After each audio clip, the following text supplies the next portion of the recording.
la clase pasada. La clase pasada nos ocupamos de un poco de diagnosticar el problema, o el problema que quizás más nos preocupa, que es la posibilidad de que la ciudadanía, en lugar de recurrir al Poder Judicial y a las instancias judiciales para resolver sus conflictos, lo haga por sí misma, ¿no? O muchas veces encuentre soluciones a sus conflictos por fuera de la ley, que pareciera ser que esa es como el gran problema argentino, o uno de los grandes problemas que los tanto juristas como sociólogos, etcétera, han puesto en el centro de la discusión desde el 83 para acá, al menos. Y una de las cosas que trabajamos es darnos cuenta que esa tendencia al incumplimiento normativo que tenemos muchas veces está vinculada a déficits también en las formas en las que hemos construido autoridad. Habíamos dicho también que, y esto lo vimos en el pequeño trozo de película que compartimos, ¿no? Que parece ser que cuando la autoridad nos dice lo que tenemos que hacer, es decir, que meramente nos informa la ley, parece no ser muy persuasiva, no tiene éxito, no funciona más así.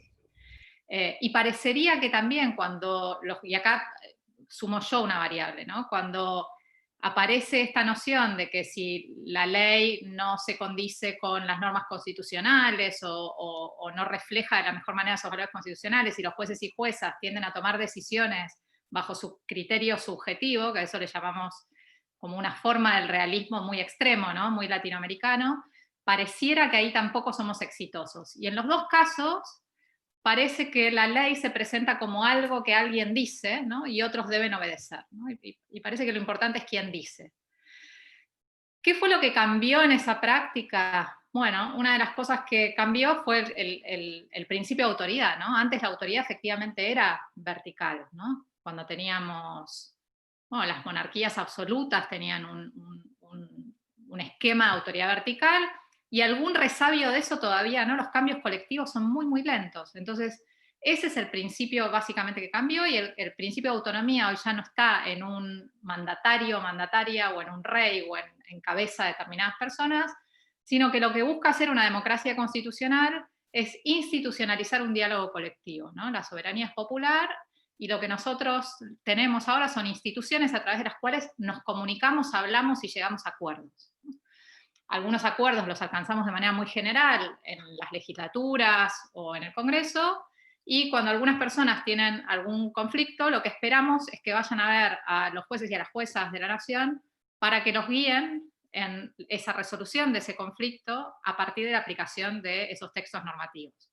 En ocasiones, el texto normativo es el problema, ¿no? Y en nuestro país, como ustedes saben, los jueces y juezas tienen la capacidad de revisar también la constitucionalidad de esos textos normativos. Esa es una función que cumplen muy ocasionalmente, pero que cada vez tiene mayor relevancia. Y tiene cada vez mayor relevancia porque en algún sentido ese diálogo institucionalizado de lo que trata es de lecturas posibles de la Constitución. Es decir, detrás de la norma del proyecto de ley y de la actual ley, digamos, que Laura impulsó, todos sabemos que hay una lectura respecto de cómo interpretar algunos principios constitucionales, ¿no? Que tienen que ver con desde la división de poderes hasta el acceso a la información pública, el derecho a comprender las regulaciones que tiene hoy la ciudadanía, etcétera, etcétera. Bueno, hecha esta introducción, hoy quiero que empecemos a hablar del lenguaje, ¿no? Voy a compartir un poquito. Ay, necesito que me habilites, Caro, la función de compartir pantalla.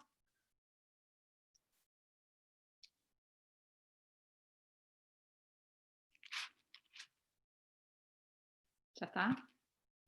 Sí. Bueno, algunas cosas sobre el lenguaje, ¿no?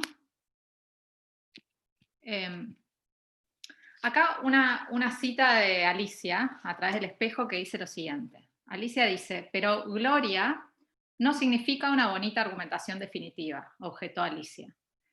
Cuando yo uso la palabra, dijo Humpty Dumpty, con cierto menosprecio, significa justamente lo que yo quiero que signifique, nada más y nada menos. La cuestión es, dijo Alicia, si usted puede hacer que las palabras signifiquen cosas distintas. La cuestión es, dijo Humpty Dumpty, ¿quién es el que manda? Eso es todo, ¿no? Esta cita a mí me gusta porque nos permite pensar qué hace el lenguaje, ¿no? Tenemos la experiencia por un lado, y luego tenemos una percepción de la experiencia, y luego recién nuestro lenguaje puede articular esa percepción que tenemos de la experiencia. Es decir, que el lenguaje está como a 2 pasos de la experiencia del mundo, ¿no?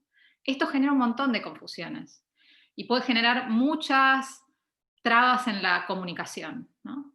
Entonces, hay una frase que para mí es muy clara para representar esto, que es la idea de que el mapa no es el territorio, ¿no? Donde el territorio es la realidad y el mapa es lo que nosotros construimos de esa realidad. Por supuesto que si no construyéramos ese mapa, esa percepción, la comunicación sería imposible. Si yo tuviera que describirles absolutamente todo lo que veo y no sencillamente contarles, si ustedes me pidieran qué estoy viendo, bueno, acá estoy en una mesa, en un salón de mi casa y tengo aquí una taza. Si no recorto, la comunicación sería imposible, ¿no? Y cuando yo digo una taza, todos saben más o menos qué es una taza, ¿no? Posiblemente se imaginen tazas distintas a la que yo estoy imaginando. Posiblemente se imaginen su taza o alguna otra taza que les guste, pero no la que yo estoy viendo. Pero todos tenemos algún sentido compartido de esa palabra. Ahora, con el lenguaje jurídico, con el lenguaje valorativo, que suele ser bastante más abstracto, es mucho más difícil alcanzar esos acuerdos compartidos, ¿no? Yo digo democracia y hay gente que cree que es regla la mayoría, ¿no? Y hay gente que dice, no, no, la democracia no es solo regla la mayoría, es regla la mayoría más control de constitucionalidad, más derechos, más, ¿no? Bueno, entonces alcanzar acuerdos respecto a esos términos abstractos es aún más difícil y que suelen ser los que usamos en el campo del derecho. Ahora, el derecho también va construyendo su lenguaje práctico a partir del uso de estas palabras y de ir definiendo sus criterios, su lenguaje técnico, digamos, ¿no? Bueno, pero lo primero que quería poner sobre la mesa es esta idea de que el lenguaje está a al menos 2 pasos, 2 grados de separación, digamos, de la experiencia, ¿no? Y nosotros trabajamos con lenguaje. Ahora, si uno imagina el proceso judicial, imagínense, ¿no? Tengo una parte que le cuenta algo a su abogado, el abogado traduce y se lo cuenta al juez, y el juez tiene que entender, o la jueza, y tiene que entender cuál es el conflicto, ¿no? Imagínense el nivel de teléfono descompuesto que tenemos ahí. Bueno, entonces, primera idea, el mapa no es el territorio. ¿Qué más significa que el mapa no es el territorio? Digamos? Cuando yo les digo que tenemos filtros de percepción, les cuento que uno recorta la realidad de distintas maneras en función a criterios, y esos criterios son absolutamente inconscientes, ¿no? Esos criterios pueden tener que ver con qué nos gusta más que otras, que nos gustan más unas cosas que otras, pueden ser filtros que tienen que ver con, por ejemplo, cómo tenemos configurado el tiempo o cómo valoramos a las personas y a las cosas. Bueno, hay cientos de filtros, esto está súper estudiado, pero además de esos filtros, que pueden tener que ver con esto, con que selecciono lo que me interesa de la realidad, tenemos además otro tipo de filtrado que son nuestras creencias sobre el mundo, ¿no? Las creencias sobre el mundo funcionan también como filtros de percepción, ¿no?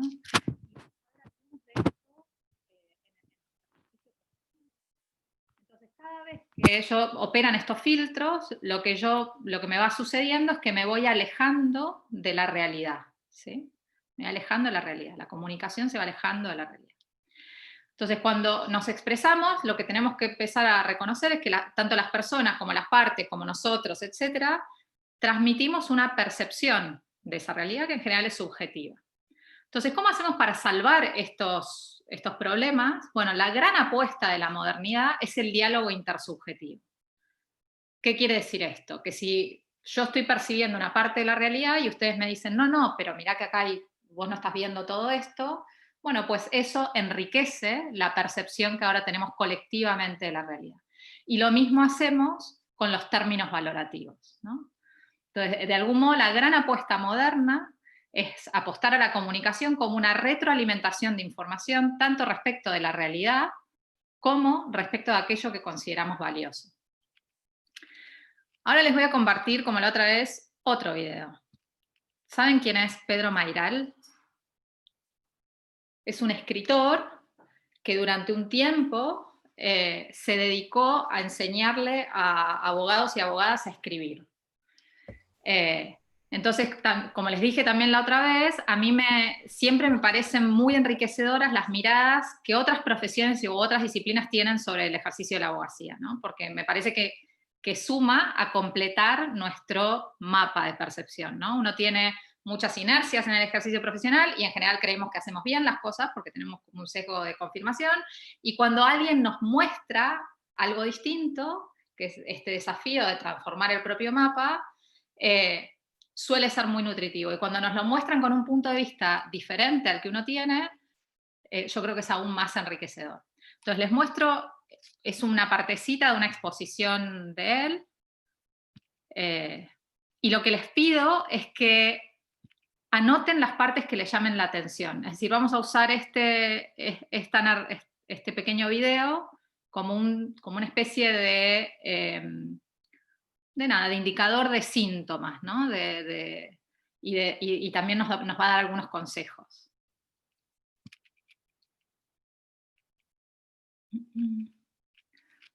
Esperen que lo tenía abierto.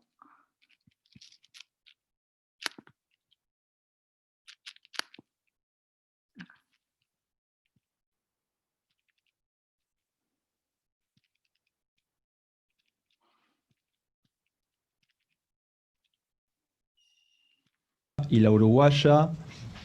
Además, ha escrito varios cuentos. En el 2011 condujo el programa de televisión sobre libros impresos en Argentina. En 2013 publicó El Gran Surubí, una novela en sonetos, y El Equilibrio, una recopilación de sus columnas del diario Perfil. Sus artículos y crónicas están publicados en Maniobras de Evasión. Su obra ha sido traducida a más de 11 idiomas y desde 1997 hasta 2008 enseñó redacción en distintos estudios jurídicos de la ciudad de Buenos Aires. Pedro, te escuchamos. Bueno, buenos días a todos. Voy a poner el cronómetro si no me excedo.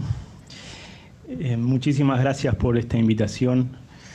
Me parece importante el tema del lenguaje claro. Les voy a contar un poco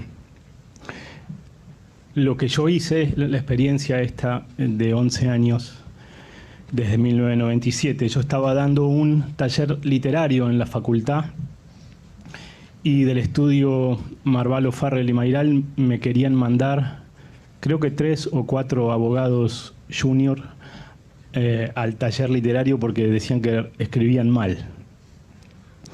Y yo pensé que iba a haber como 3 personajes del FBI ahí sentados de traje en el fondo y que podía ser un poco intimidante para el taller. Entonces dije, no, bueno, hagamos una cosa, voy yo al estudio a ver qué necesitan.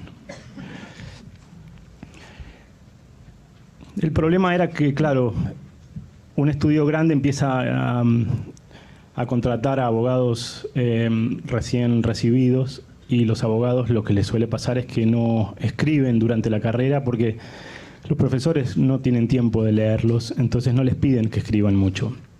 Y se topan con que el primer día de trabajo tienen que empezar a escribir y empiezan a hacerlo copiando modelos y escriben de una manera que les queda muy atravesada y muy difícil.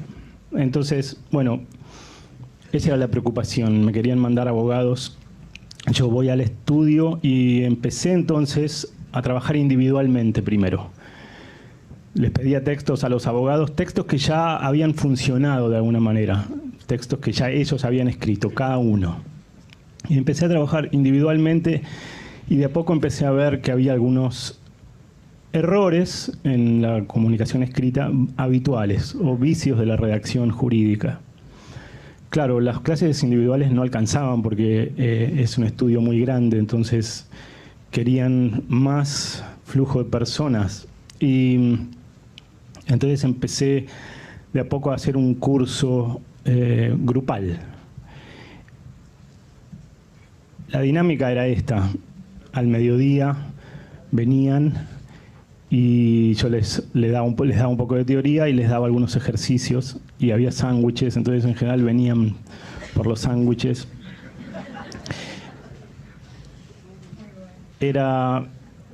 había mucha resistencia, tenía como que ir peinando los distintos departamentos del estudio.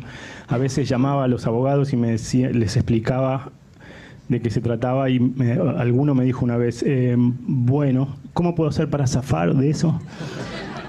Yo les decía, bueno, no se puede zafar.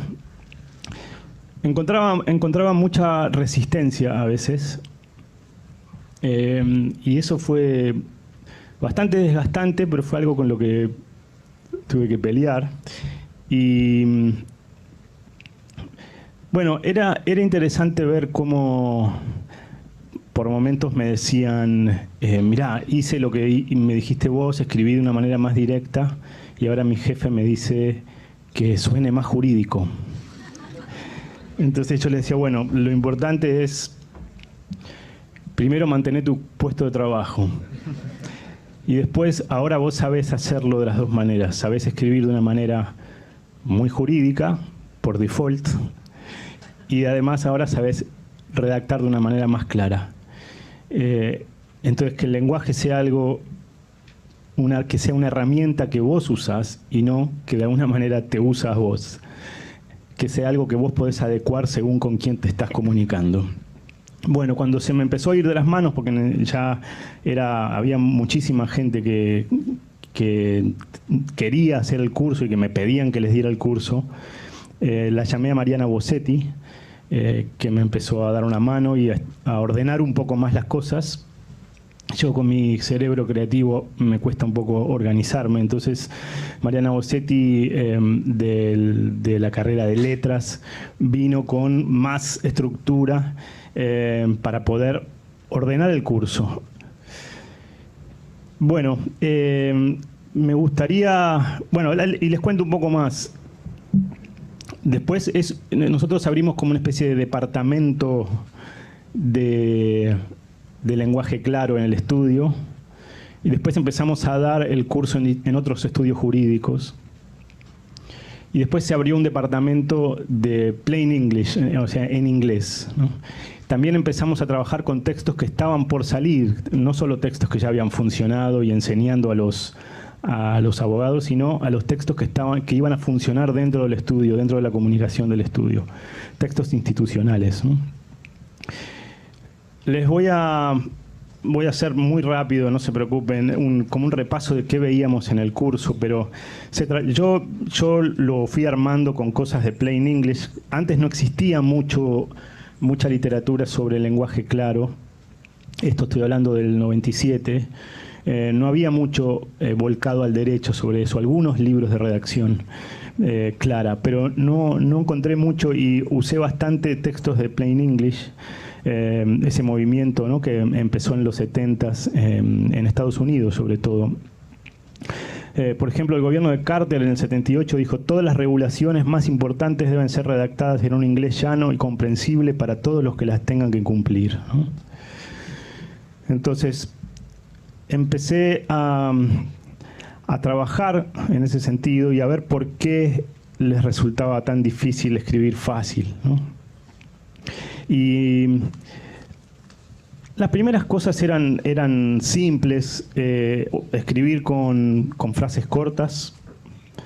Les decía una cosa que era: el punto es el ansiolítico de la escritura. ¿Qué quiere decir eso? Los abogados, lo que les suele pasar es que empiezan a escribir algo que son, para mí, estructuras paranoicas, ¿no? Estructuras sintácticas paranoicas, que es si bien, ¿no? Si bien tal cosa.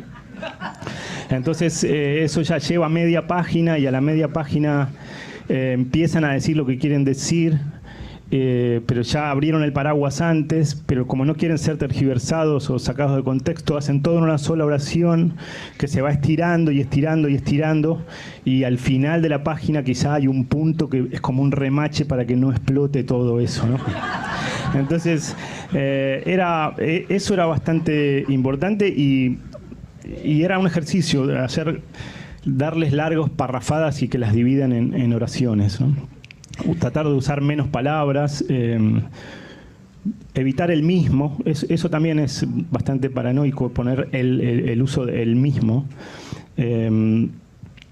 Por ejemplo, en materia de haberes debidos por el Estado, sus agentes, se ha sostenido que si efectivamente los mismos son adeudados, ese tipo de frases, ¿no? Se usa el mismo para que le quede claro al lector que es ese mismo y no otro.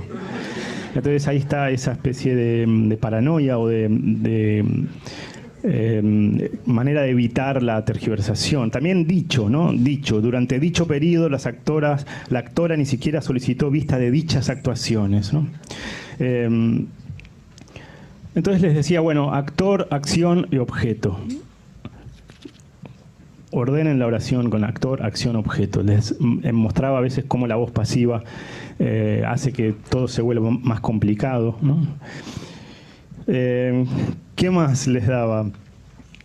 Bueno, los gerundios, que a veces traen algunos problemas, ¿no? Y que no se sabe bien quién hace la acción. Entonces, bueno, también enseñaba gerundios, además de puntuación.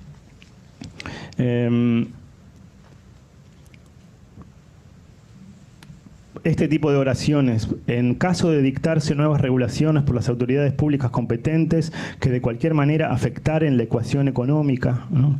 Entonces, bueno, en caso de que las autoridades públicas competentes dicten nuevas regulaciones, es decir, tratar de ordenar eso, actor, acción, objeto, era bastante simple y era una manera de explicar que se sepa quién tiene que hacer la acción de esa oración, ¿no? Bueno, no los quiero asustar con demasiadas cosas, pero de eso se trataba. Había oraciones con el gerundio que causaban bastante problema. Por ejemplo, el documento comienza en este punto haciendo mención a la carta de la empresa, manifestando que no conviene tal cosa. Entonces, ¿quién manifiesta? ¿El documento o la carta?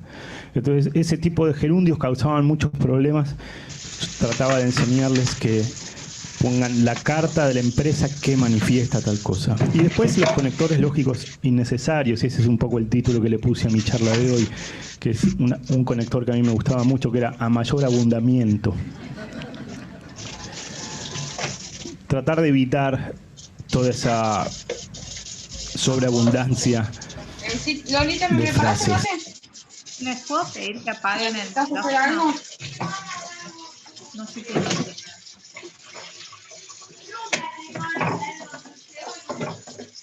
O Caro, vos por ahí podés silenciar. Gracias. Después evitar oraciones como cajas chinas, que eran una frase adentro de otra frase, adentro de otra frase, ¿no? Si bien la complejidad técnica de la cuestión excede los conocimientos a los que puede acceder el comité, razón por la cual la cuestión debería ser tratada por un perito, lo que demuestra la improcedencia de la vía de amparo, ¿no? Entonces quedaban estas especies de cajas chinas, entonces les enseñaba a desarmar de alguna manera eso. Y después adecuar el lenguaje a quién le estaban escribiendo. No es lo mismo escribir para un juez que escribir para un cliente. Entonces, para darles un ejemplo de eso, de su propia medicina, les hacía leer esta frase, les pedía a algún abogado que lo lea, entonces leían: a los efectos de posibilitar la ejecución de la híspide por parte de los grupos de mayor materia fonible, a la fecha de aprobación del vanitor corporativo, deberán encontrarse cumplidas la totalidad de las normas velarias impuestas por el nóvalo pertinente. Entonces, les preguntaba, bueno, ¿qué quiere decir esto? Y se me quedaban mirando, ¿no? Yo les decía, pero ustedes son abogados, tendrían que saber. Y se reían de una manera medio nerviosa y decía, bueno, estas son palabras inventadas por mí, pero es lo que le pasa a un cliente cuando ustedes les escriben con palabras muy jurídicas. No solo se quedan un poco desinformados, ¿no?, los lectores del texto, sino que además se quedan con un poco de bronca, porque ¿por qué piensa esta persona que yo tengo que saber estas palabras? Ahora me siento como un ignorante leyendo este texto.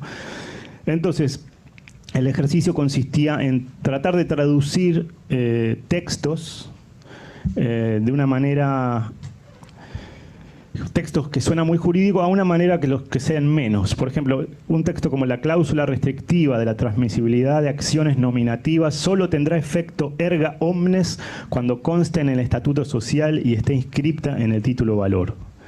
Entonces, sí, queda un poco más largo, pero queda la cláusula que restringe la libre transmisión de acciones nominativas, es decir, aquellas representadas por el título en el que se designa el nombre de su titular, solo será oponible a terceros cuando conste en el estatuto social y esté inscripta en el título representativo.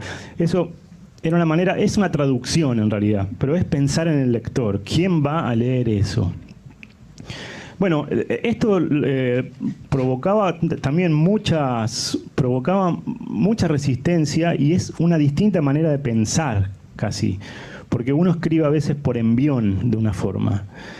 Pero resultaba interesante. Yo lo que les decía es, eviten que el cliente los llame por teléfono para preguntarles qué quiere decir eso que les mandaron, ¿no?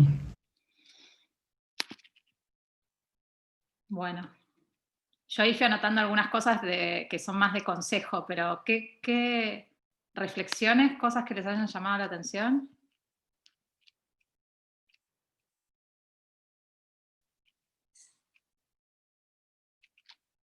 A mí la frase "el punto es el ansiolítico de la escritura" me parece hermosa. Hola, ¿puedo hablar? Sí, sí, dale, Paola. Yo soy Paola Camacho, yo soy secretaria en un juzgado civil. No, me pasó que, por ejemplo, algo que vine reflexionando desde todas estas charlas, esto que se habla de que el lenguaje en la facultad, por ejemplo, nunca fue importante. La falta de escritura en la carrera, que él lo dice también, es algo que no tenemos habitualidad en hacerlo. Las prácticas, por ejemplo, para nosotros las prácticas procesales son algo que se pasa muy rápido. Y esto es otra cosa que reflexioné las veces pasadas, y no las dije, pero digo, cómo hay dos cosas que me pasaron a mí cuando fui a la carrera. Una es pensar que qué bueno que era internacional privado, que nos daba todo un pantallazo general de todo al final de la carrera, de toda la carrera. Pero qué mal que estaba ubicada la introducción al derecho en la primera, como primer año, y una bolilla muy perdida que era lenguaje. Cuando pensar el derecho o pensar en hablar el derecho, tendría que estar en esa etapa en la que uno le cierra la carrera y tiene que empezar a enfrentarse con la carrera, ¿no? Eso siempre se lo he dicho a vos también, me parece que es algo que no... bueno, ahora hay más apertura, creo, hay más materias de argumentación o de lenguaje que nosotros no teníamos. Claro, en los últimos años hemos empezado a tomar conciencia de ese cambio de la práctica, ¿no? Si no, antes aprendíamos solo los textos normativos de memoria. Laura Larumbe, porque hay varias Laura. Hay varias. Hola, a mí me gustó muchísimo la frase esa que dice que el lenguaje sea una herramienta que uno usa y no que la use a uno. Yo soy camarista civil, pero bueno, tengo muchos años, tengo 30 años de Poder Judicial, fui empleada, secretaria, juez de primera instancia y ahora todo. Bueno, pasé por todo. Y yo soy del interior, o sea que yo tengo la educación del Colegio Nacional de mi pueblo, que era el único colegio, porque el de las monjas estaba intervenido en la época militar, o sea que... Y yo me acuerdo que cuando me ascienden a camarista, tenía secretarios de muchos años que eran incluso más grandes que yo. Y uno un día me dice, no, porque esto es obiter dictum. Y yo lo miro y le digo, perdóname, digo, pero no sé qué me querés decir. No sé si es un halago, no sé, no entiendo. O sea, y ahí me di cuenta que en la Cámara hay muchos, se usan frases por tradición. ¿Me entendés? Que yo creo que el que las copia y pega no sabe ni lo que está poniendo. Bueno, y es medio así. Yo estoy con mi compañero de sala es un juez también de primera instancia, también hizo la carrera judicial y somos más bien llanos. Entonces tratamos de que, o sea, de llevarlo para... Siempre les decimos, ustedes tienen que pensar que lo que están haciendo lo está leyendo una persona común. Explíquenle Exacto, la eficacia... todo. se nos escapa, ¿viste? El you de sacuo y qué sé yo. Pero bueno, me gustó esa frase y la que vos dijiste. Claro, porque el ansiolítico. Claro, y el mensaje cumple su misión, es eficaz, si el receptor lo recibe. Si el receptor no lo recibe, es como uno está hablando solo como un loco en el fondo, ¿no? Sí. Entonces, ahí hay un punto de conexión con el receptor que es clave, y él lo pone de una manera muy, muy clara. Sí. ¿Alguien más? No. Dale, Laura. La otra Laura. La otra Laura. No, también, haciendo mención a lo que decía recién Laura, yo también anoté esa frase porque es clave siempre tener en cuenta el destinatario del mensaje. No es lo mismo que un juez le hable a otro juez, que le hable, si es docente, a un alumno, o que le hable a la parte en un proceso. Esa frase para mí es la clave por la eficacia del mensaje que tiene que tener. Sí, lo mismo. Y hay otra cosa interesante, que él, no sé si esto les llamó la atención también, pero él dice, cuando le hablo en difícil al cliente, y acá podría ser aquel que está viniendo a buscar un servicio de justicia, en parte se conecta con lo que Laura acaba de decir, entabla una relación con el cliente que es rara, ¿no? Porque a partir de ahora el cliente pareciera que sabe menos que yo, ¿no? Que hay alguien que sabe la ley y hay alguien que no. Y este es un mensaje muy complicado, porque es un mensaje que le da un mensaje, le hace saber al ciudadano que está fuera del lenguaje de la ley, ¿no? Entonces, las iniciativas como las de Laura lo que buscan es precisamente popularizar, si se quiere, el lenguaje normativo, ¿no? Buscamos que la ciudadanía sea la dueña de ese lenguaje, se apropie de ese lenguaje, lo haga propio y lo pueda encarnar y pueda sus conductas inspirarlas en la norma. Carolina.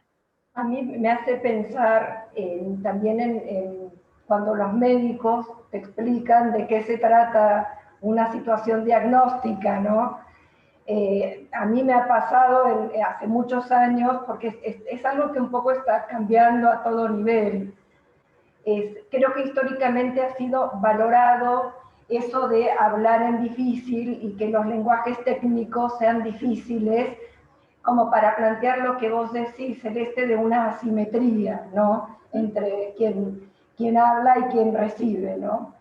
Pero me acuerdo de ver situaciones en las guardias donde los médicos le decían a un familiar un diagnóstico de una complejidad y la gente literalmente se quedaba pasmada, ¿no? Pero doctor, está bien, va a vivir, ¿no?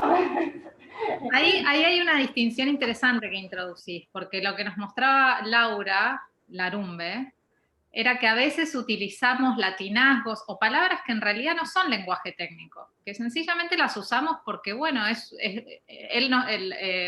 Pedro Mayral decía, a veces copiamos modelos, a veces son inercias de funcionamiento institucional, pero que ni siquiera es lenguaje técnico, porque decir erga omnes tiene traducción, vos habías puesto otro ejemplo, que ahora se me escapó.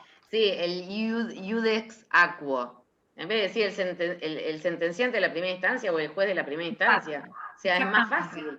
Entonces, ahí hay traducciones súper simples. Distinto es cuando alcanzamos acuerdos sobre algún término técnico, ¿no? Que es la locación de servicios, ¿no? Y bueno, eso lo podemos traducir también a un lenguaje sencillo, ¿no? Uno dice, bueno, esto es un contrato de locación de servicios, ¿qué significa esto? Bueno, significa ta, y lo podemos traducir. Y ahí sí tenemos un deber de traducción al lenguaje claro, ¿no? Pero lo otro no se justifica usarlo, ¿no? Pareciera que es una cosa muy... Lo otro es tradición y, ¿sabés qué me parece a mí también? Es una manera de ponerse por sobre, o sea, demostrar el poder. La autoridad, Claro, sí. Bueno, voy a compartir un momento más la pantalla para contarles qué otras cosas vemos a partir de esto, ya se los conté. Yo anoté un par de cosas más acá para reflexionar con ustedes. Lo primero es que él dice que no es solo un problema de palabras, ¿no? Es decir, la traducción de una palabra es solo una dimensión. Él menciona otra, que es la estructura gramatical, es la forma en que armamos oraciones, ¿no? Es decir, que parte de transmitir un mensaje de manera clara no tiene solo que ver con el uso del lenguaje, sino que también tiene que ver con cómo armamos las oraciones, ¿no? Con las estructuras gramaticales. Y yo les agrego una una cosa más, que es el diseño o la estructura que va a tener esa comunicación, ¿no? Sea una sentencia, sea una comunicación institucional, sea el papel que contenga el papel o la forma de comunicar que contenga lo que queremos comunicar. ¿Qué quiero decir con esto? Que le tenemos que poder dar una estructura a una forma de razonar. O sea, nuestro desafío es aún más grande, ¿no? Tenemos el lenguaje, tenemos las estructuras de las oraciones, pero además tenemos que poder transmitir una forma de razonar. Él dice que hacemos estas oraciones larguísimas, ¿no? Porque estamos buscando evitar la tergiversación. A mí eso me parece un gran síntoma. Un gran síntoma de las formas en las que ejercemos la profesión. Es decir, estamos intentando evitar que se nos interprete de mala fe, ¿no? Vieron que él mencionaba, yo trataba de buscar por qué es que les cuesta escribir claro, simple. Bueno, porque Arman dice estructuras sintácticas paranoicas, ¿no? Donde la paranoia es el miedo a ser tergiversado. Y tengo miedo a ser tergiversado ¿por quiénes? ¿No? Por mis pares, prácticamente. Por otros abogados o abogadas, por los jueces y juezas, etc. Es decir, que hay algo de nuestra comunidad que parece estar roto, ¿no? Tenemos miedo que nos tergiversen. Algo que además tenemos absolutamente naturalizado en el ejercicio profesional, ¿no? Ser tergiversados. Y lo último es esto, la jerarquía que se establece entre la ciudadanía, ¿no? y la abogacía. Que en algún sentido, y acá vuelvo al comentario de Carolina, digamos, el lenguaje técnico está ok, porque en gran medida la ciudadanía nos deposita su confianza en todos nosotros para poder resguardar el lenguaje del derecho y hacerlo cada vez más accesible, fácil, aplicable de manera clara a los casos, etc. Y acá, digamos, cobra también relevancia no solo el uso del lenguaje claro, sino también los precedentes, ¿no? Ir creando estas reglas de precedente donde uno le pueda dar a la ciudadanía cierta confianza respecto de cómo vamos a tomar decisiones y demás. Entonces, ese lenguaje sí tenemos la misión de cuidarlos, pero eso no justifica una jerarquía, ¿no? Tenemos que ser capaces de traducirlo también. Bien. Habíamos dicho, ¿se acuerdan? Que la clase pasada, yo voy a empezar, acá en esta parte de la clase vamos a focalizar en un caso, pero luego de ver cómo funciona esto en el proceso de un caso, creo que estas pistas sobre estos síntomas nos permiten ver que la iniciativa de Laura está en el camino correcto, digamos. Que trabajar lenguaje claro no implica trabajar uno desde su juzgado o desde su rol en soledad el lenguaje claro, ¿no? Sino que hay cosas mucho más profundas que tenemos que trabajar para que esto sea una práctica. Y que tiene que ver también con la posibilidad de encontrarnos en un diálogo de buena fe, ¿no? Por eso festejo que esa iniciativa sea una ley que involucra a todos los poderes del Estado, es decir, que sea una política de Estado y no simplemente esfuerzos individuales de actores que se perciben en soledad, ¿sí? Me parece que ustedes están tienen ahora en sus manos, digamos, una ley que si se la toman en serio como política de Estado, pueden ser modelo para el resto del país en esta dimensión, ¿no? En cómo hacer política de Estado, el lenguaje claro, la ética profesional, entre otras cosas.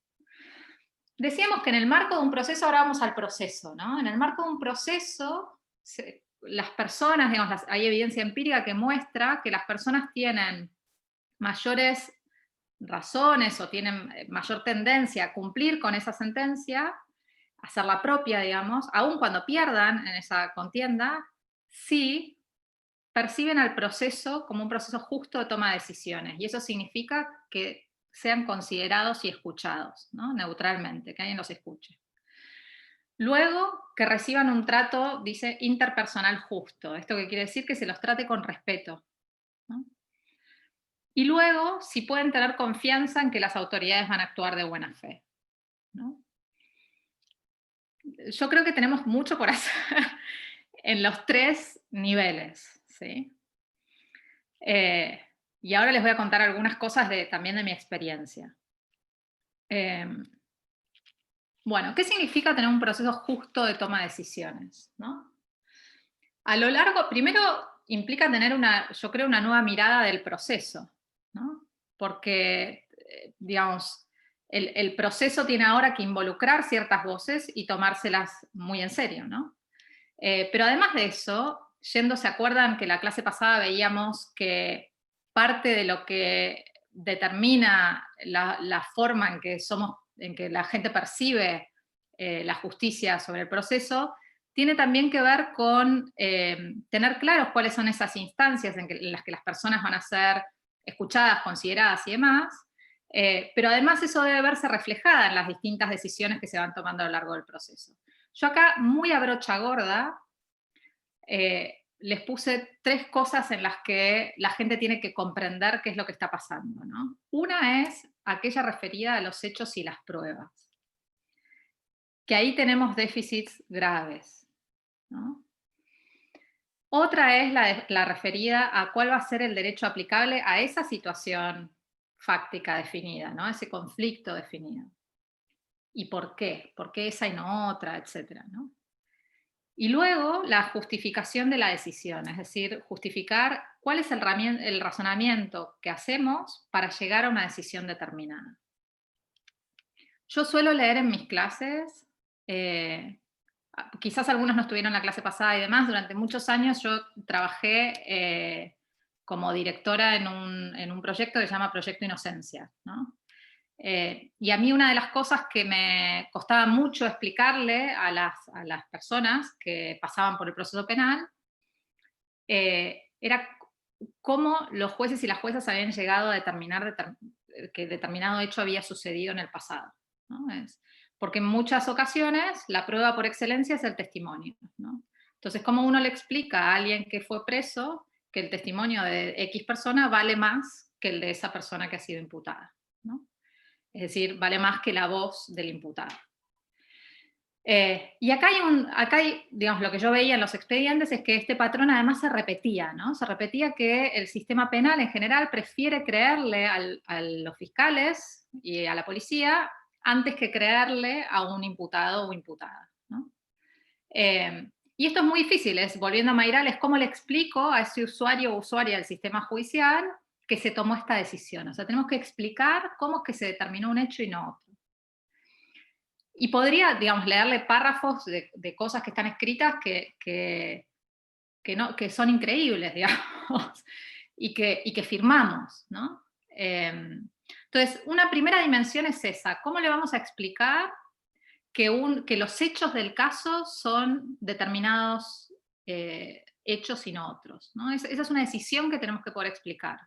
Y esa decisión requiere que nos tomemos muy en serio, o que nosotros como comunidad jurídica empecemos a hablar sobre prueba, ¿no? Sobre cómo vamos a probar hechos, que eso es algo que tampoco nos enseñan en las facultades y que requiere saberes interdisciplinarios, ¿no? Porque no es lo mismo un testimonio que un ADN, no es lo mismo determinadas pruebas médicas que otras, y sobre todo eso no es que uno tiene que conocerlo todo, pero sí tenemos que conocer cuáles son las técnicas que se aplican y cuáles no, qué valor de verdad tienen. Es decir, hay algunas pruebas que son altamente falibles, entonces, bueno, eso lo tenemos que poder explicar, y eso lo tenemos que poder explicar para bien y para mal. Es decir, si en algún caso hay determinados hechos que no han podido ser probados, bueno, pues el Poder Judicial tiene que poder explicar, mire, esto no se pudo acreditar porque la prueba que tenemos es insuficiente, o esto sí se pudo, y tener criterios objetivos y que la gente pueda comprender, ¿no? Entonces es una primera dimensión. La segunda dimensión es el encuadre de esos hechos en determinadas normas y las formas en que esas normas se interpretan, ¿no? Bueno, ahí tenemos también, para hacer dulce de leche, ¿no? Cómo razonamos jurídicamente, cómo transparentamos un razonamiento jurídico, cómo se conectan las normas con la Constitución, cómo volvemos claro ese mensaje, ¿no? Ese mensaje justificatorio. Ahí el experto es Amos, supongo que con él han tomado clases de argumentación algunos de ustedes, ¿no?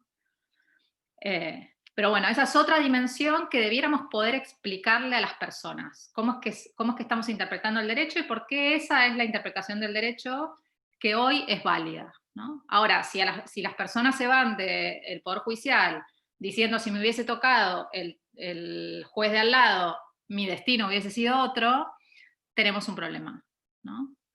Entonces, en el contexto de un caso le tengo que poder explicar a una persona por qué esta es la decisión razonable. Y ahí, fíjense de nuevo, nos aparece la dimensión colectiva. Es decir, si no tenemos un trabajo colectivo entre actores jurídicos para pensar estas cuestiones, a la gente le dejamos esta impresión de que, bueno, si me tocaba el juzgado de al lado, otro hubiera sido mi destino, ¿sí?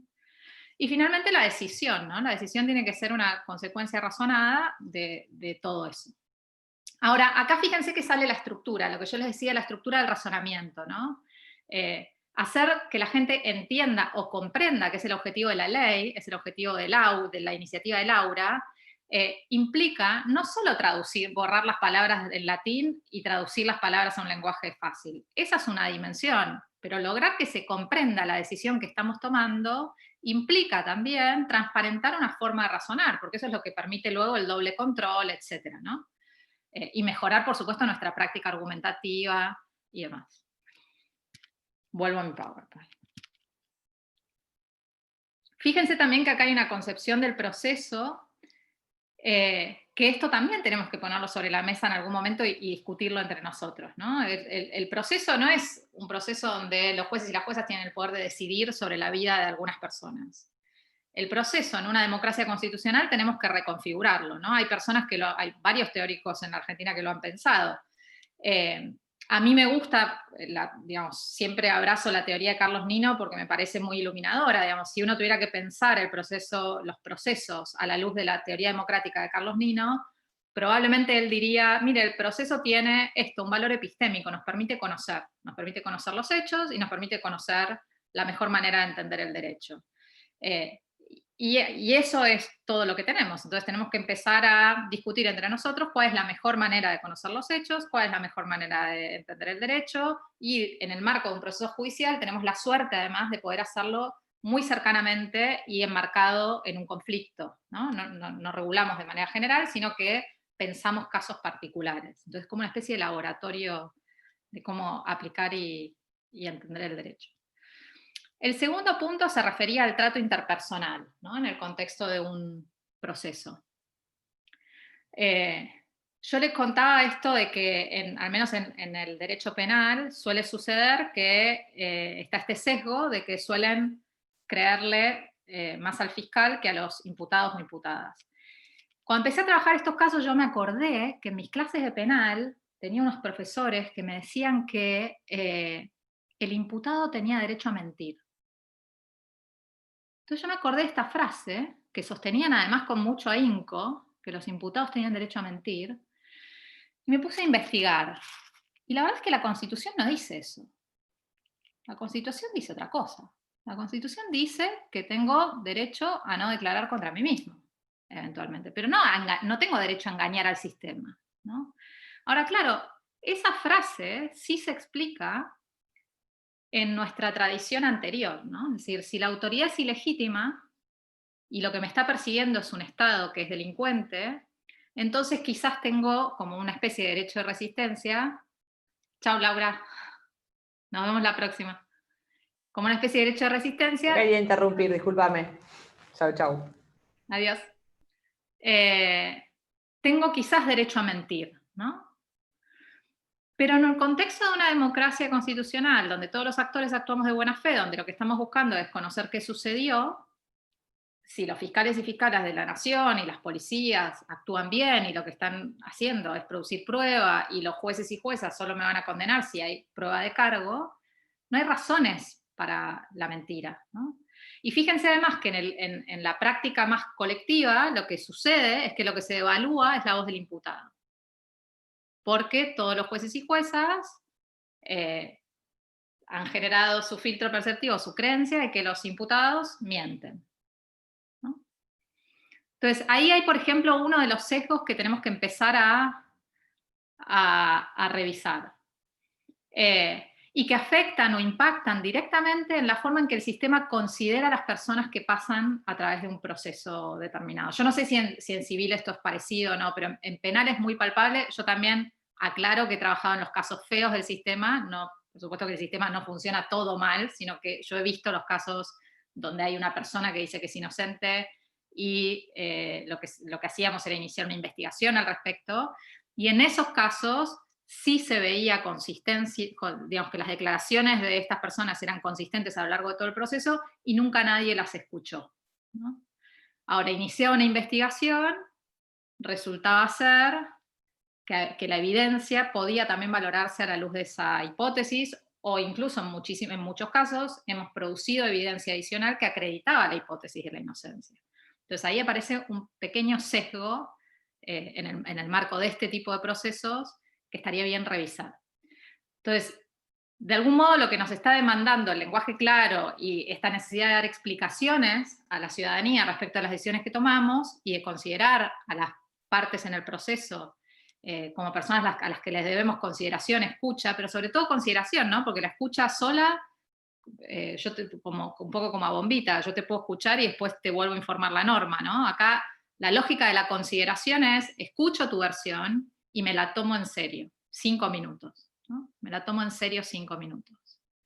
Y establezco criterios para explicarte por qué la descarto, o establezco criterios para quizás tener que explicarle al fiscal por qué descarto su caso, ¿sí? No sé si en otras ramas del derecho funciona parecido, los criterios probatorios por supuesto son distintos en unos y otros, pero hay algo de esa conversación que tenemos que poner sobre la mesa. Supongo que en los casos civiles también, yo no sé cuál ha sido, habría que estudiarlo esto, la influencia de los procesos alternativos de resolución de conflictos, que también promueven más el diálogo entre partes y demás, no, dice. Bueno, entonces jueces y juezas de la nación tienen que... tendrán que hacer un despliegue de destreza. La mediación lamentablemente no funciona. Y quizás porque estamos entrenados en otra lógica, digamos. Y esa es parte del desafío. A mí me parece que es por ahí falta de voluntad. Y bueno, y muchos, por ahí mucho trabajo, pero sí, yo no veo que esté funcionando.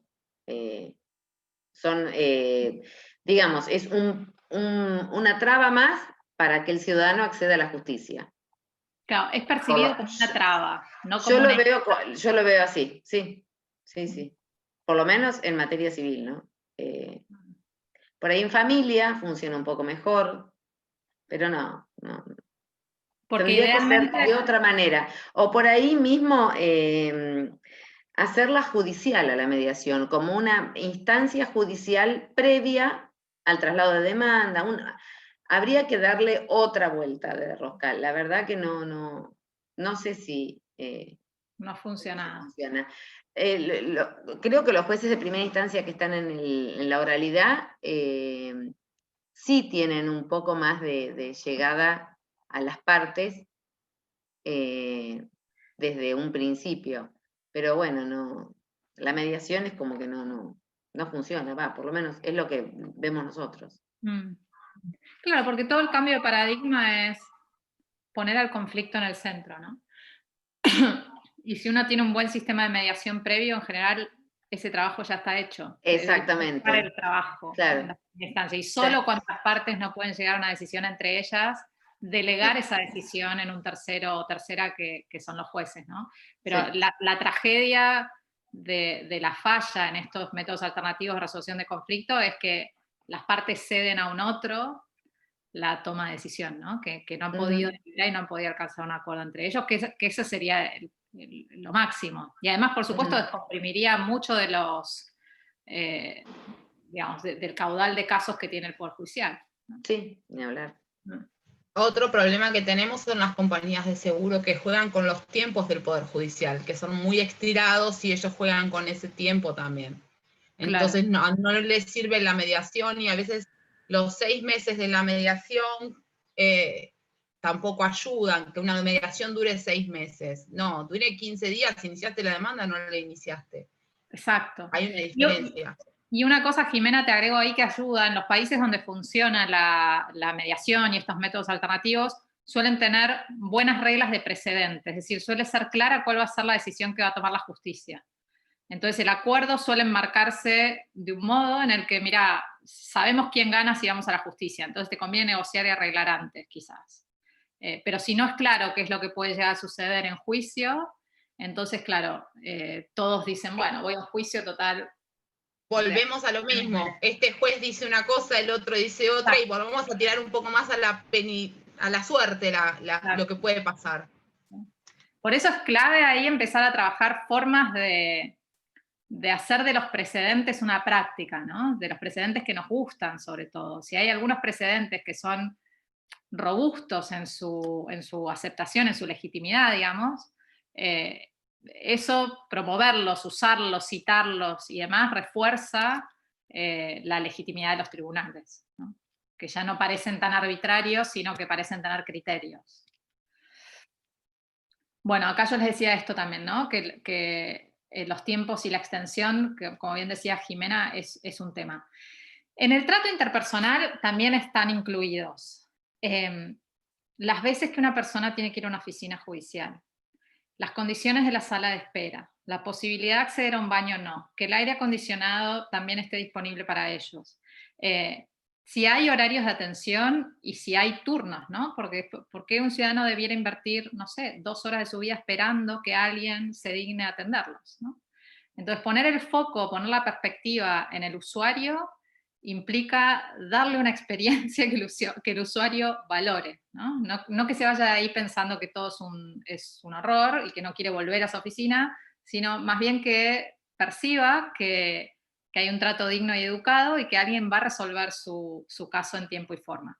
Otra de las cosas también que impactan en la manera en que son percibidos los tribunales es la extensión de sus escritos, ¿no? Muchas veces hay medidas intermedias en los procesos o incluso las sentencias que tienen muchísimas páginas, ¿no? No sé si yo también he revisado algunos casos de estos grandes de corrupción y por ahí uno encuentra, no sé, alguna medida o alguna sentencia tiene 300 páginas, 400 páginas, donde hay reproducción de cosas que no se entienden. Eso nos aleja de la posibilidad de comprender el razonamiento del juez y lo que tendemos a pensar es que ahí están ocultando cosas, ¿no? Entonces, uno de los consejos que nos daba Pedro Mayral es, bueno, la síntesis también se agradece. Y por último, la confianza, ¿no? Esta idea de que y cuando me refiero a que los actores van a actuar de buena fe, me refiero también a los abogados de la contraparte. Digamos, en los procesos penales pueden ser defensores, fiscales, públicos, privados, los defensores, más los jueces, juezas, etcétera.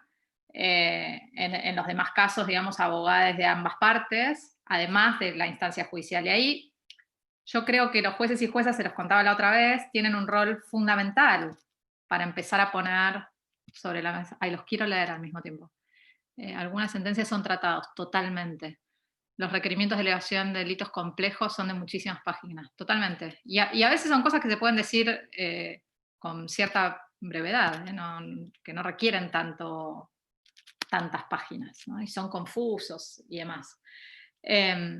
Bueno, entonces volví a lo de la confianza. Lo de la confianza es si nosotros escribimos enroscado porque tenemos miedo que la otra parte o los jueces nos tergiversen, estamos muy complicados, ¿no? Tenemos que empezar a generar algunos acuerdos entre nosotros para que la gente perciba que cuando contrata abogados, estos hablan de un modo en el que la conversación fluye de otra manera o hay ciertos acuerdos y los jueces van a resguardar eso. A mí una de las cosas que siempre me preocupa en relación al asesoramiento profesional es que la gente, cuando los abogados no actúan bien, suelen no tener a dónde ir, ¿no?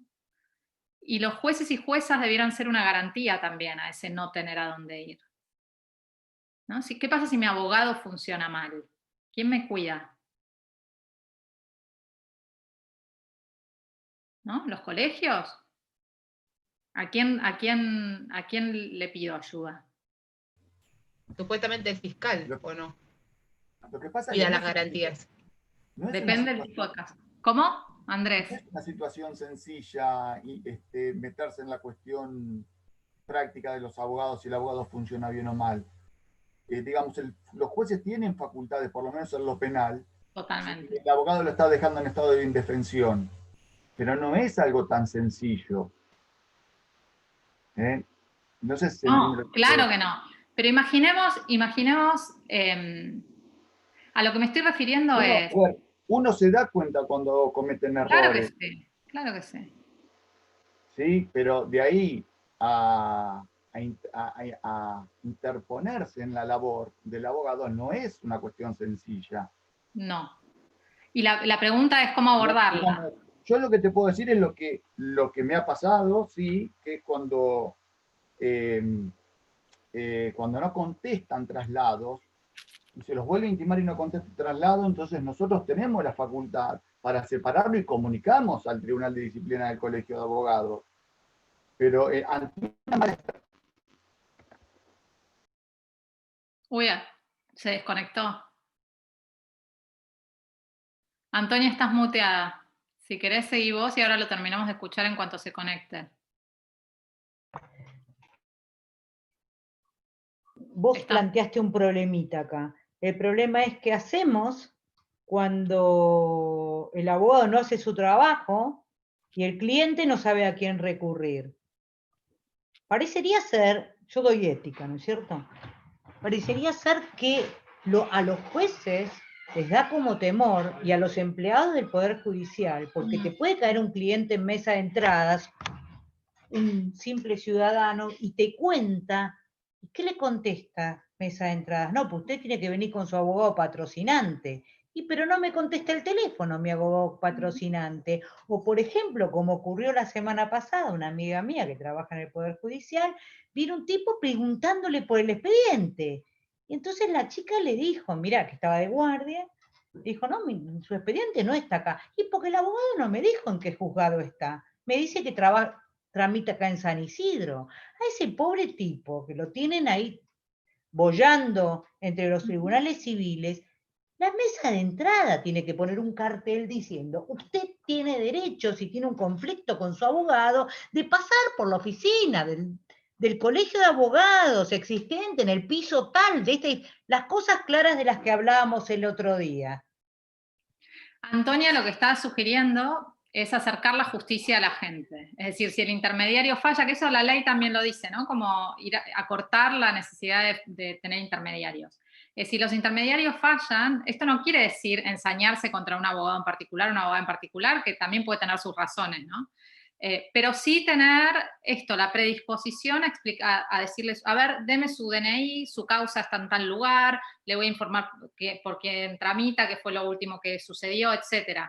Si usted tiene problemas con su abogado, le informo que acá hay asesoramientos jurídicos gratuitos, que lo da el colegio, lo da no sé qué, ¿no? Tener esos listados o tener ese recursero para poder comunicarse directamente con la gente. Eso no significa perseguir a abogados bajo ningún concepto, porque además no es deber de los jueces y juezas meterse en el conflicto entre el particular y el abogado, pero sí puede ser un deber institucional darle recursos, ¿no? Donde darle recursos es darle acceso a información sobre su caso y tener un listado de cuáles son los servicios de asesoramiento gratuitos del Estado o de los colegios o de las universidades que hay a su disposición. Y eso es todo, ¿no? Eso podría ser una política institucional que puede contribuir a que la persona se sienta de algún modo empoderada y no necesariamente nos estamos metiendo en el conflicto entre profesional y cliente, que sabemos que es súper complejo y que por supuesto depende de esas personas, ¿no? Del contrato que tengan esas personas. Pero sí es deber de los poderes judiciales que esa persona tenga una percepción del servicio de justicia acorde a los estándares que ustedes en el ejercicio de sus tareas y funciones cumplen. Entonces ahí sí me parece que el matiz, fíjense que es muy chiquitito, porque es sencillamente darle acceso a su información y darle acceso a información referida a patrocinios gratuitos, etc. Andrés, te nos fuiste justo, pero si querés terminar la idea. No, sí, disculpen, se me cortó. Sí. No, lo que decía que no es sencillo. No, claro. Esto decía que uno hay veces que se da cuenta por ahí que la estrategia no es la adecuada, pero ¿cómo sale uno a decirle al abogado o abogada que esa no es la estrategia adecuada? Porque nos podrían contar, bueno, es mi estrategia, yo voy por este lado. El derecho es ideología también, hay que ver qué es lo que se pretende, qué es lo que se busca, ¿no? Bueno, ahí ahí señalaste un problema distinto, ¿no? Porque una cosa es un abogado que incumple los plazos. Y otra cosa es un abogado que aparentemente tiene una estrategia de defensa en un caso que nos parece poco inteligente o inadecuada. Yo lo que ahí te transmitiría, que es cierto, ese tipo de casos es muy complicado meterse en la sustancia de una defensa, pero creo que tenemos que empezar a trabajar, sí, ahí colectivamente, en relación a qué tipos de estrategias en determinados casos funcionan, estrategias argumentales o de interpretación normativa, funcionan o no funcionan, ¿no? ¿Qué precedentes vamos a hacer valer en el transcurso de un proceso? ¿Qué decisiones que ha tomado todas nuestras diferentes instancias judiciales vamos a aplicar de manera consistente? Porque si eso fuese así, bueno, los abogados y abogadas deberían conocer esto, y por supuesto que los jueces pueden suplir la falta de conocimiento de los abogados en un proceso, pero me parece que eso robustece la posibilidad de decir, bueno, acá usted se está olvidando de alguna parte importante de nuestra práctica sobre la que hay un consenso robusto, ¿no? Tenemos precedentes de superior tribunal, tenemos precedentes de corte, acá hay un consenso que a menos que me dé poderosas razones para darlo vuelta, lo vamos a seguir sosteniendo, ¿no? Y esa sí es una práctica que tenemos que empezar a desarrollar. Estamos lejísimos igual, Andrés, lejísimos. O sea, pero el caso que planteaba Antonio era un caso más de, defensa deficiente desde la perspectiva de alguien que no se presenta a una audiencia, no presenta un papel, o no le informa debidamente a su cliente su caso, ¿no? Entonces ahí sí, suplir la posibilidad de informarle a la ciudadanía, sobre todo en una cuestión que le afecta directamente, me parece que es básica y que es algo que sí podríamos empezar a incorporar. Luego, yendo a la cuestión de... Esperen que acá me perdí.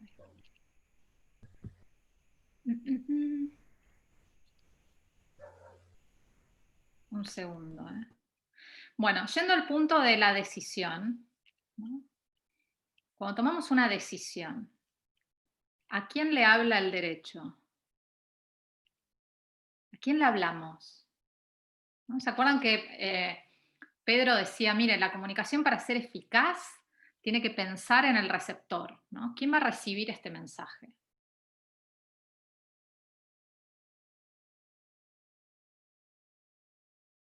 A varios, me dice Sandra. ¿A quiénes?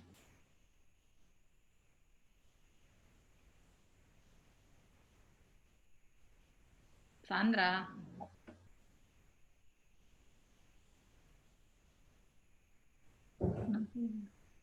Ahí está Sandra. El mensaje en principio es a las partes del proceso. ¿Sí? En el caso, sigo en el penal porque estoy en el foro penal. Sí. A ver, Sandra también quería hablar, pero no se la escucha. En el foro penal a las partes. Ahora vuelvo a vos, Andrés. Pero a ver, Sandra.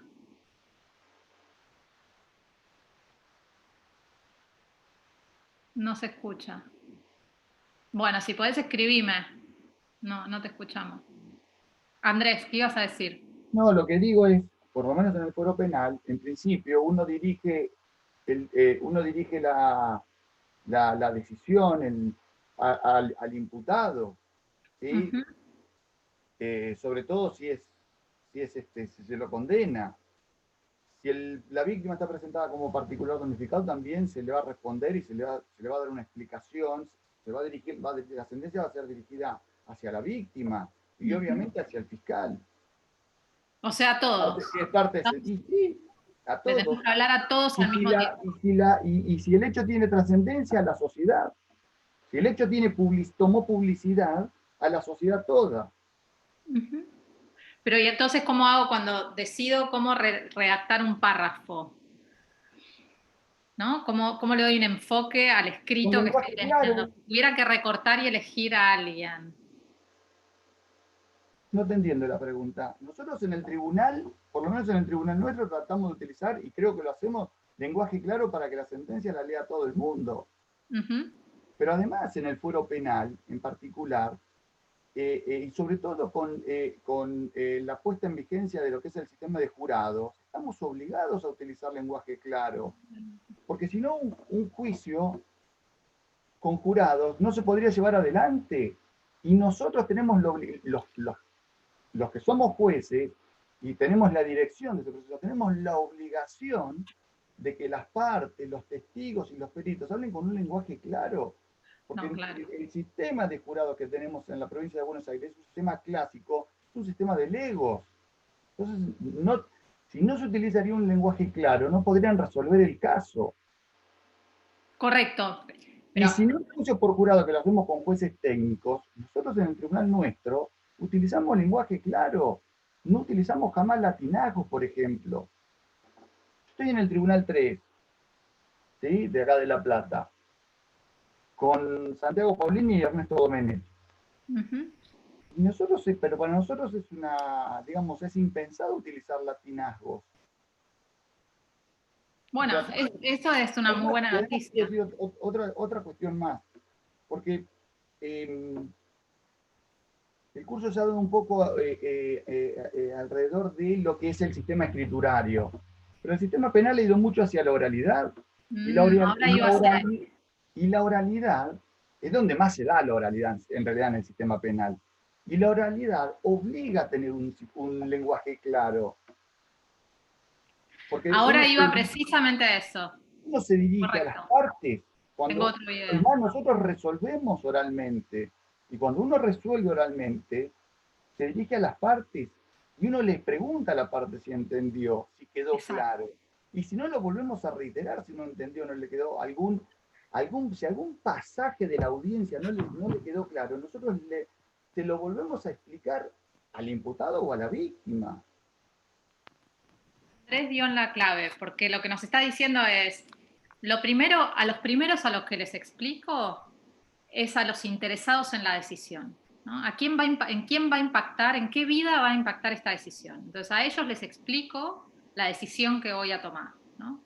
Ahora también es cierto que, al menos cuando uno razona una sentencia escrita, ahora vamos a ir a la oralidad, uno también le está hablando a su comunidad jurídica, ¿no? Uno también le está hablando, si yo me aparto de un precedente, estoy dando un mensaje a mi comunidad jurídica, si sigo la senda de los precedentes, estoy dando otro mensaje a mi comunidad jurídica, ¿no? Las formas en las que interpreto el derecho dan mensajes hacia mi comunidad.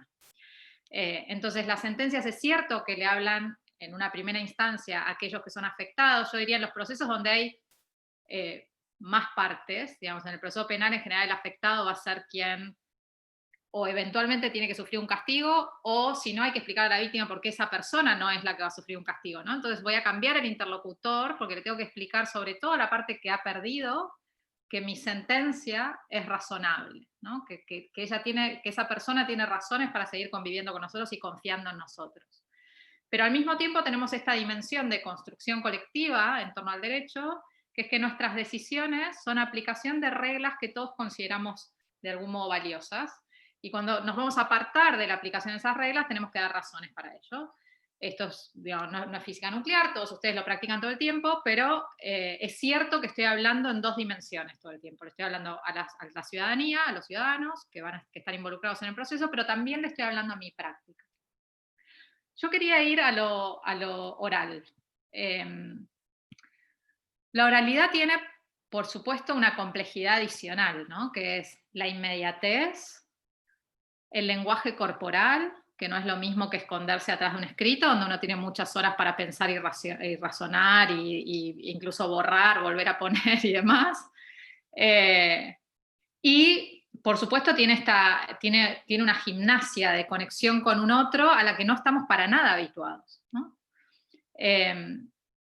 Yo les quería poner un video, no sé si llegamos, muy breve, muy breve. Es una... Digamos, a mí siempre me pareció ilustrativo lo que hizo la Corte en algún momento mostrando audiencias públicas, ¿no? Para que la gente pudiera entender cómo funcionaba una audiencia. Y también un poco yo creo que hacía pedagogía de cómo liderar una audiencia, ¿no? Por supuesto son audiencias en una instancia donde son casos donde solo estamos discutiendo cosas que parecen ser de derecho y demás, pero también se puede ver cómo los hechos y el derecho se entremezclan todo el tiempo.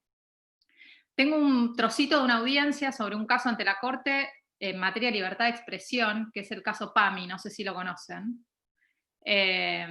donde me interesa que vean la estrategia que usa el abogado del PAMI y algunas de las interacciones que tiene con quien era entonces presidente de la Corte Suprema, que era Riccardo Lorenzetti, para que saquemos algunas conclusiones sobre cuáles son los paradigmas que están ahí en pugna respecto de la manera en que el derecho se despliega en la práctica con lenguaje fácil y poniendo al conflicto o a los hechos sobre, digamos, en un primer plano.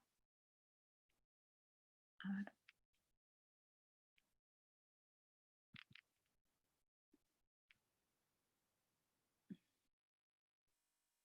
Esperen que no sé si...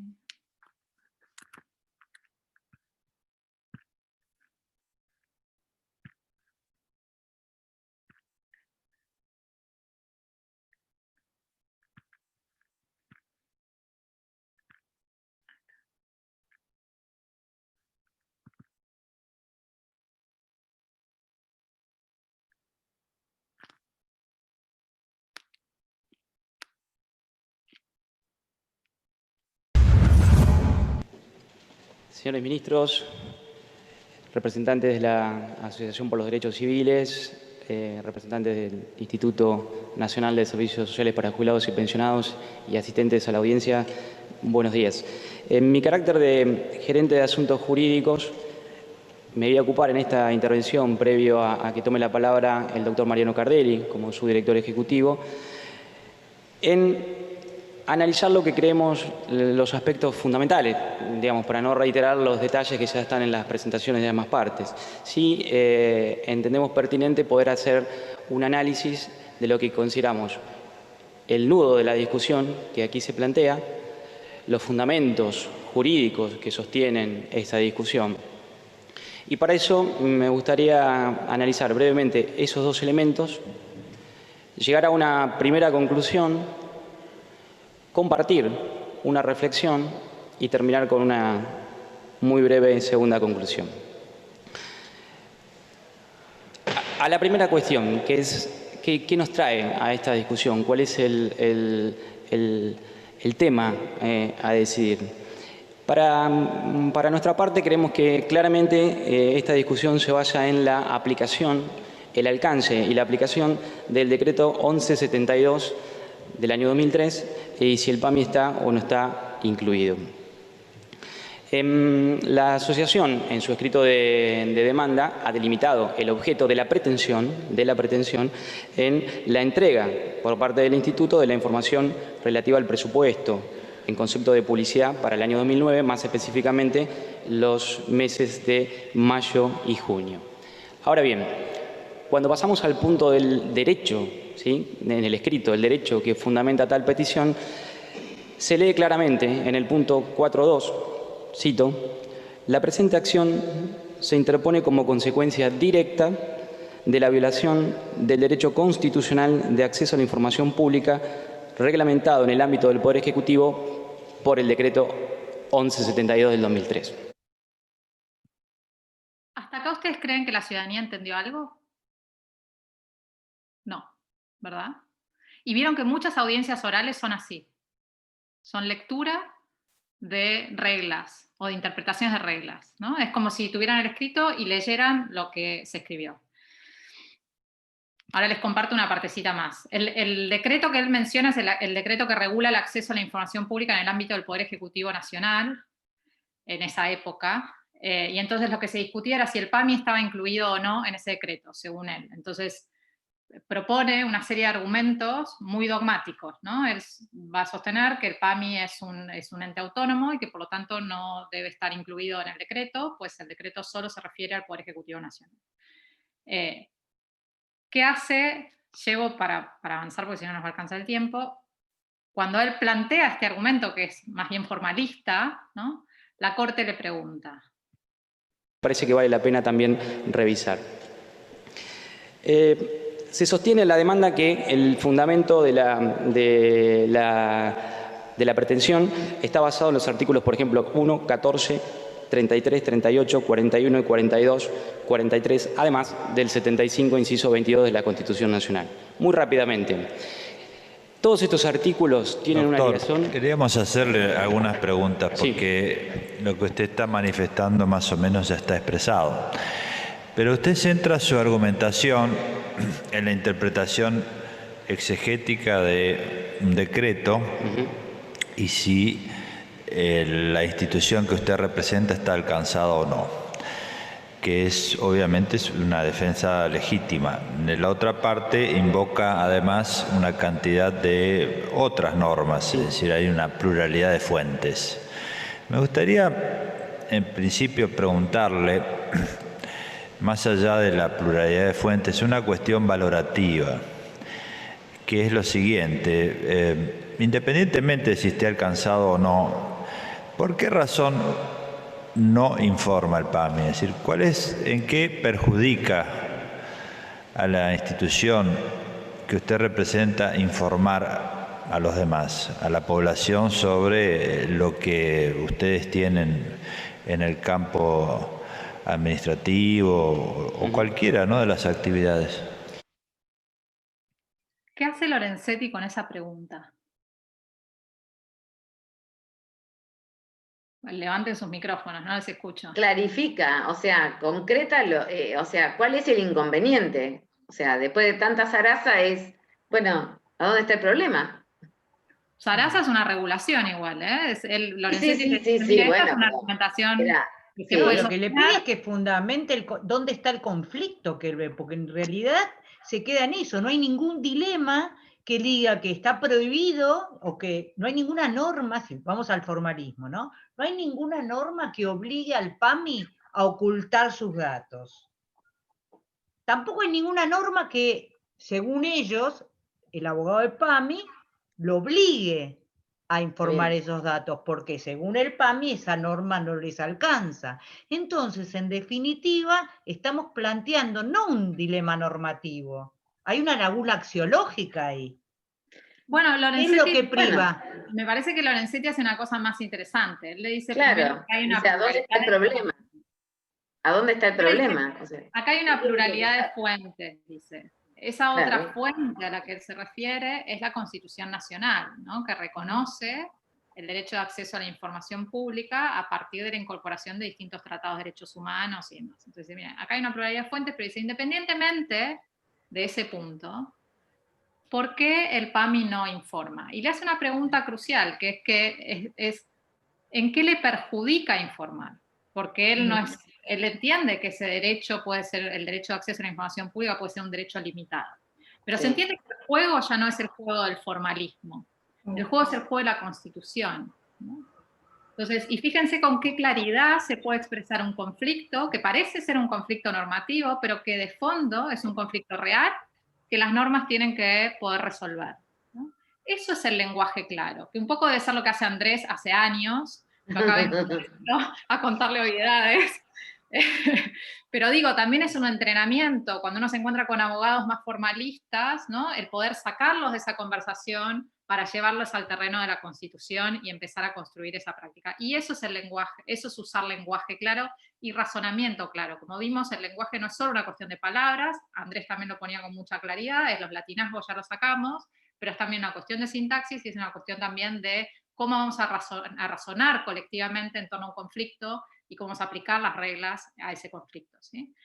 Ahora quiero, por último, ahora que vimos que esto, si bien en los casos concretos uno puede ver la forma en que el lenguaje puede impactar de manera significativa en la percepción que las personas tienen de la función que ustedes cumplen, yo les decía al principio que esto requiere, y la ley así lo establece, digamos, como una política de Estado, ¿no?, una política institucional.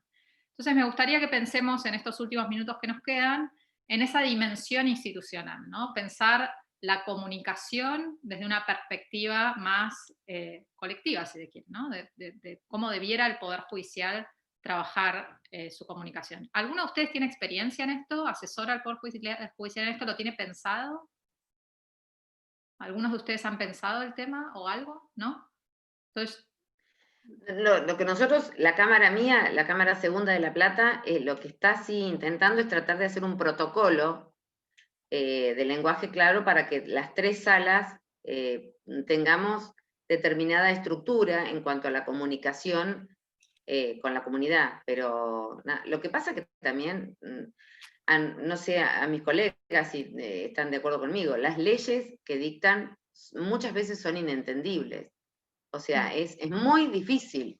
O sea, me parece que sería bueno que los 3 poderes del Estado nos pusiéramos de acuerdo en determinados protocolos o en determinados tips para utilizar, porque la verdad que es muy difícil aplicar las leyes. La ley los engloba a los 3 poderes, claramente. Sí. Yo les comparto algunas ideas esquemáticas que pueden servirles para empezar a pensar.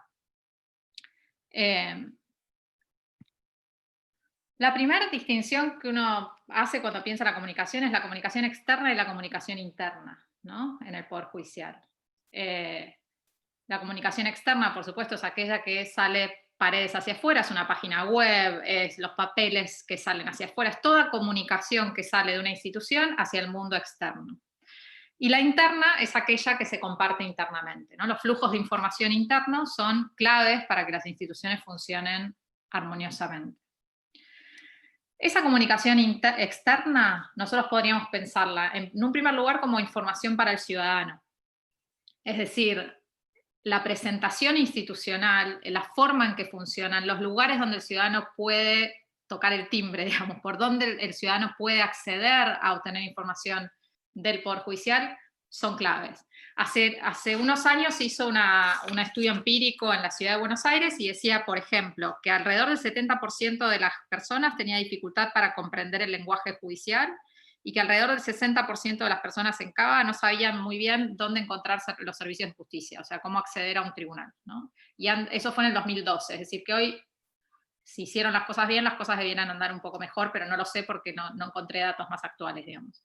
Pero eso, que la gente conozca quiénes somos, qué hacemos, para qué estamos y por dónde llegan al Poder Judicial, es clave, ¿no? Esa es una primer carta de presentación. Luego tenemos que pensar la comunicación hacia el usuario del servicio de justicia, ¿no? Que esto es una comunicación distinta. Algo dijimos hace un momento respecto de cómo trabajar el acceso a asesoramiento jurídico gratuito, por ejemplo, ¿no? Tener no sé, como una caja de herramientas que uno le pueda dar al usuario para que tenga a su disposición si es usuario del servicio de justicia.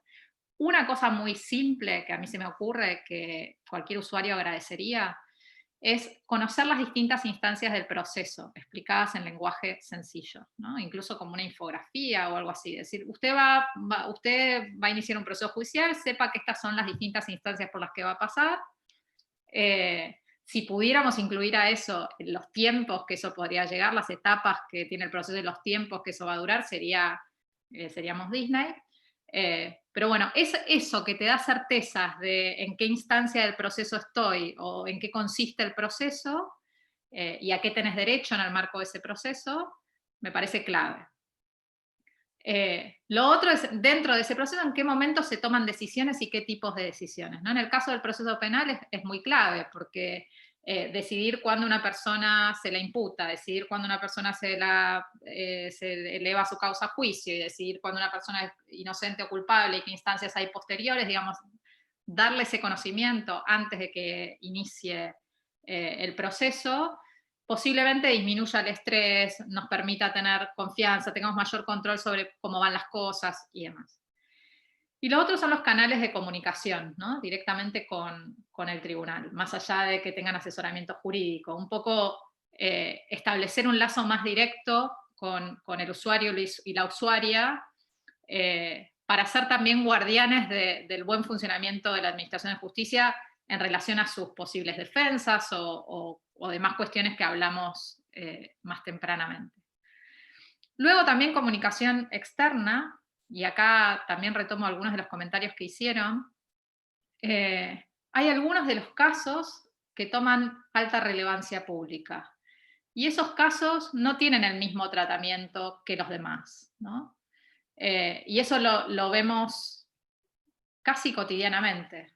En esos casos es muy importante que el Poder Judicial tenga una política de vínculo con los medios de comunicación especialmente, y que diseñe criterios sobre qué se puede informar y qué no, ¿no? Qué sé yo, ejemplo, la decisión de admisibilidad de un per saltum o no. Durante un montón de días la prensa estuvo jugando con esa decisión, en plena pandemia, gente en la calle pidiéndole cosas a la Corte, cuando en realidad la Corte todo lo que iba a resolver era si admitía o no admitía un proceso para su consideración. Nadie le ha explicado a la gente, salvo algunos canales de televisión, otros no, digamos, cuál es la situación de estos jueces y demás. Entonces la gente no entiende muy bien, pero aún así un porcentaje sale a la calle, otro porcentaje... Bueno, eso alguien le tendría que poder explicarlo.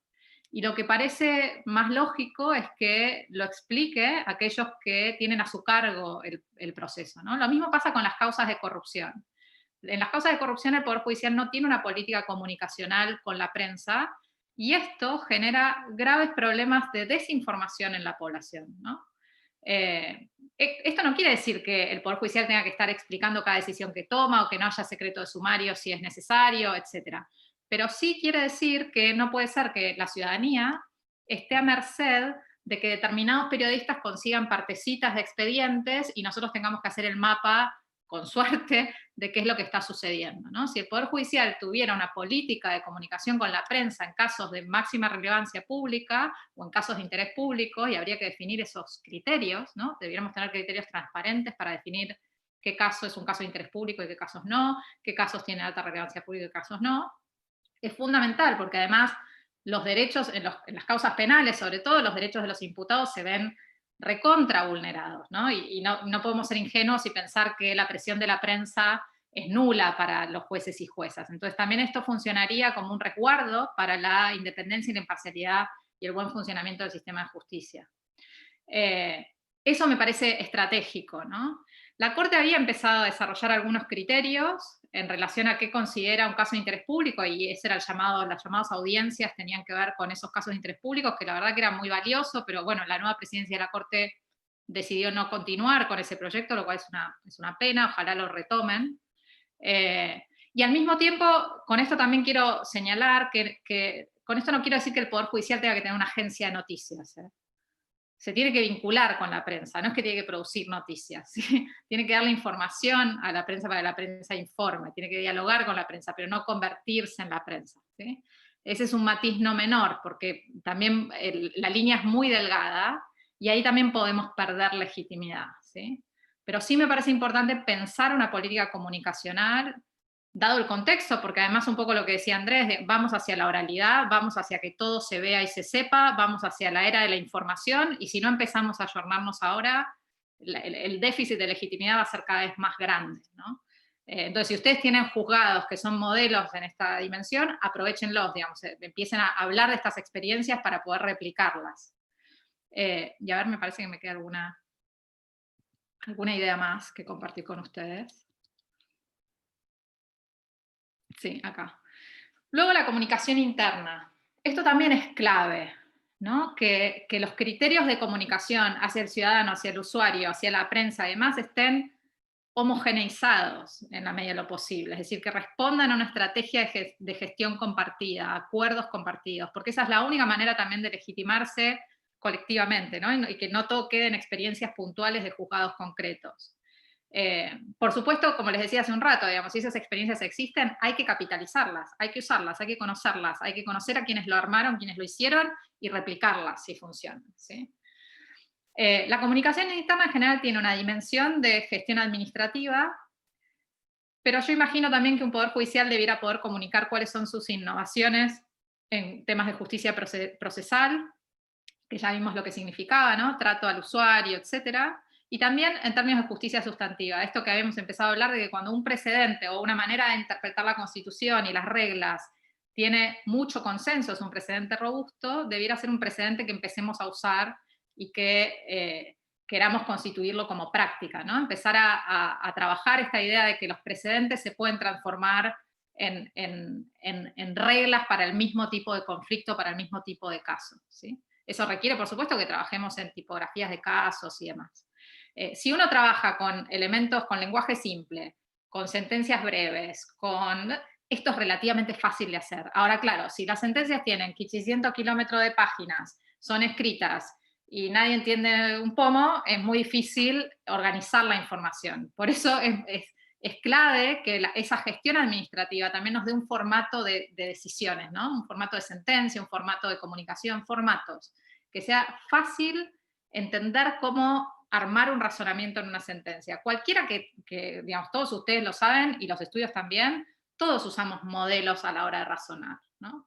Entonces, si descubrimos que hay un modelo que funciona mejor que otro, que es más fácil que otro, otra vez, hay que capitalizarlo, unificarlo, y que todos usemos más o menos lo mismo, para que el ciudadano perciba que le toque el juzgado que le toque, la decisión habría sido la misma, ¿no?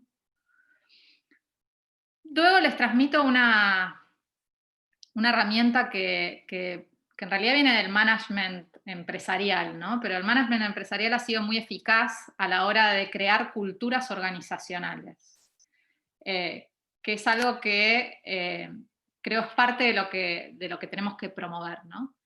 El gerenciamiento empresarial ha tomado herramientas, sobre todo de la psicología experimental, para recrear culturas que permiten que seamos más coherentes, consistentes, y que hagamos mejor nuestras tareas, ¿no? Ellos están preocupados por ganar dinero, en nuestro caso estamos preocupados por administrar justicia, ¿no? Pero no dejan de ser herramientas útiles. Una es, o la herramienta que a mí me gusta usar para pensar todas estas cosas es esta, ¿no? En las empresas esto se traduce como tener una visión, ¿no? Es una visión del mundo en el que satisfago una necesidad, diría alguien que se dedica al mundo de los negocios, y a partir de ahí establezco cuál es mi misión, ¿no? Nosotros tenemos casi el trabajo hecho, porque si uno piensa cuál es la visión, bueno, la visión es la constitución realizada, ¿no? Queremos vivir en una democracia constitucional. ¿Cuál es nuestra misión? Bueno, debiéramos poder responder con mucha facilidad a cualquier ciudadano cuál es la misión del Poder Judicial en este juego, ¿no? Que es una parte del trabajo, ¿no? Como vimos, y ustedes hace un rato mencionaban, los otros poderes del Estado cumplen el resto de su misión en este diálogo que se retroalimenta sin parar, que supone el ejercicio o vivir en una democracia constitucional. Y a partir de ahí pensar cada uno de estos ejes en que se construye una cultura institucional. Uno es responder eso, ¿quién soy? Que eso es mi misión, ¿no? ¿Quién soy en este juego? ¿Qué valores sostengo? Si los valores son la transparencia, la cercanía al ciudadano, etcétera, pues entonces tengo que desarrollar algunas capacidades, es decir, cómo voy a lograr que eso se haga realidad. O sea, fíjense que la pregunta cómo es puente entre los valores que sostengo y mis conductas. Y a partir de ahí tengo que diseñar el qué. ¿Qué tengo que hacer para lograr esos objetivos o hacer realidad esos valores, ¿no? Y eso va a recrear un entorno. En general, si yo tengo bien definida la identidad y los valores, todo lo demás sale solo y son excelentes recordatorios para cumplir mi función allí donde esté.